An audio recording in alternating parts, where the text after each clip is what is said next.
রঘুনাথগঞ্জের রাস্তার বেহাল দশার প্রতিবাদে নৌকা বসিয়ে সিপিআইএমের বিক্ষোভ। তীব্র যানজট শাহজাদপুরে।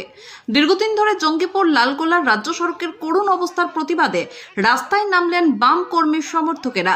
রবিবার সকালে রঘুনাথগঞ্জ 2 নম্বর ব্লকের শাহজাদপুর ঘোষপাড়া মোড় এলাকায় সিপিআইএমের ডাকা আয়োজিত এই বিক্ষোভে নৌকা বসিয়ে রাস্তা অবরোধ করা হয়। ক্ষোভে ফেটে পড়ে কর্মী সমর্থকরা। স্লোগানে উত্তপ্ত হয়ে ওঠে এলাকা। স্থানীয়দের অভিযোগ, বহুদিন ধরে ওই রাজ্য সড়কের অবস্থার কোনো উন্নতি হয়নি। বর্ষায় রাস্তাটি কার্যত জলে ডুবে থাকে। বড় বড় গর্তে ভরা সেই রাস্তা দিয়ে চলাফেরা করছেন হাজার হাজার মানুষ, স্কুল পড়ুয়া এবং রোগীরা। অথচ বারবার প্রশাসনকে জানিয়েও কোনো সুরাহা মেলেনি বলে অভিযোগ। বিক্ষোভস্থলে জলমগ্ন অবস্থায় বসে সিপিএম নেতৃত্ব প্রতিবাদ জানান। তীব্র স্লোগান তোলেন তারা রাজ্য সরকারের বিরুদ্ধে। পথ অবরোধ ঘিরে ব্যাপক যানজটের সৃষ্টি হয় গোটা শাহজাদপুর মোড় এলাকায়। খবর পেয়ে ঘটনাস্থলে পৌঁছয় রঘুনাথগঞ্জ থানার বিশাল পুলিশ বাহিনী। পরিস্থিতি নিয়ন্ত্রণে আনার চেষ্টা করে প্রশাসন। যদিও দীর্ঘক্ষণ ধরে চলা এই আন্দোলনের জেরে নাকাল হয়ে পড়েন যাত্রীরা। বাম নেতৃত্বের হুঁশিয়ারি, অবিলম্বে রাস্তা মেরামতের কাজ না হলে আরো বড় আন্দোলনের পথে হাঁটবে তারা। কিন্তু সেই টাকায় আপনারা ক্যামেরা নিয়ে দেখতে পাবেন যে কটা ইট ফুটা ছাড়া কোনো কাজ হয়নি। আমরা ওইখানে দাঁড়িয়ে অবস্থান করছি এবং বলতে চাই, এই রাস্তা মেরামত সংস্কারের টাকা কোথায় গেল?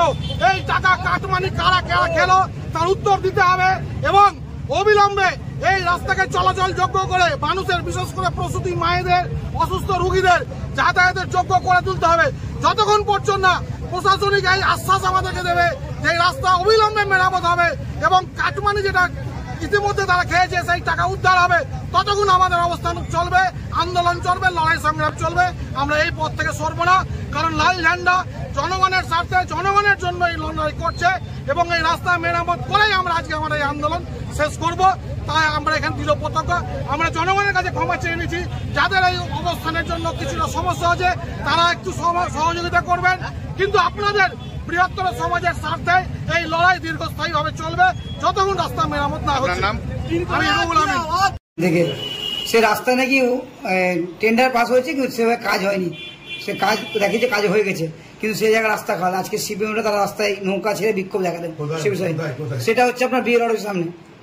সিপিএম এর কথা যত না বলেন ততই ভালো। 34 বছর বাংলাটাকে পেছিয়ে দিয়েছে। চোখে ওই যেমন ঘোড়ার দুদিকে এরকম থাকে দেখতে পাই না, এই চোখের টুনি, ওদের চোখের টুনি লাগাতে বলেন গা। গ্রামীণ এলাকায় ঝাঁ চকচকে রাস্তা, বর্ষার সময় কোথাও কাদা নেই।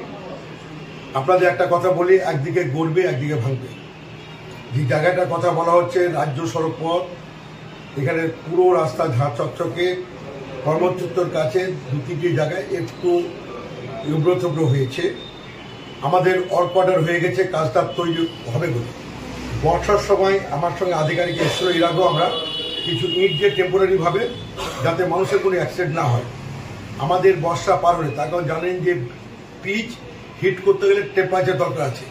বর্ষার সময় পিচের কাজ হয় না, সেই কারণে আমরাই বলেছি যে যাতে কাজটা সঠিকভাবে হয়, বর্ষা পার হলে কাজ শুরু হবে। সেহেতু এখানে ওই রকম এই 34 বছর যারা বাংলাকে লুটে খেয়েছে, কোনো রাস্তাঘাট হয়নি, তাদের কোনো কাজ কাম নাই। এখন ওই কোথায় গর্ত খুঁজবে, ওই আপনাদের নিয়ে যাবে, গিয়ে ওই পুকুরে মাছ ছাড়বে, ওই মাছ ছাড়তে বলুন, ওরা আগামীদের শূন্য হবে। এই যে দিদি, এই যে ঘোষণা করেছে সিপিএম এর 34 বছর, ওদের তো সরকার কোনোদিন ভাবতে পারেনি যে আপনার পাড়ায় আপনার সমাধান। প্রতিটি বুথে 10 লক্ষ টাকা। গ্রামের কোনো রাস্তাঘাটের কাছে থাকবে? ওদের বলতে লজ্জা করে না? ওদের কথা উত্তর দেওয়ার মতো আমাদের মানসিকতা নয়। ওদের কাজ শুধু মানে পরিচর্যা করা, ভালো দেখতে পায় না। ওদের আর লেন্সের দরকার আছে, লেন্স দিয়ে দেখতে হবে।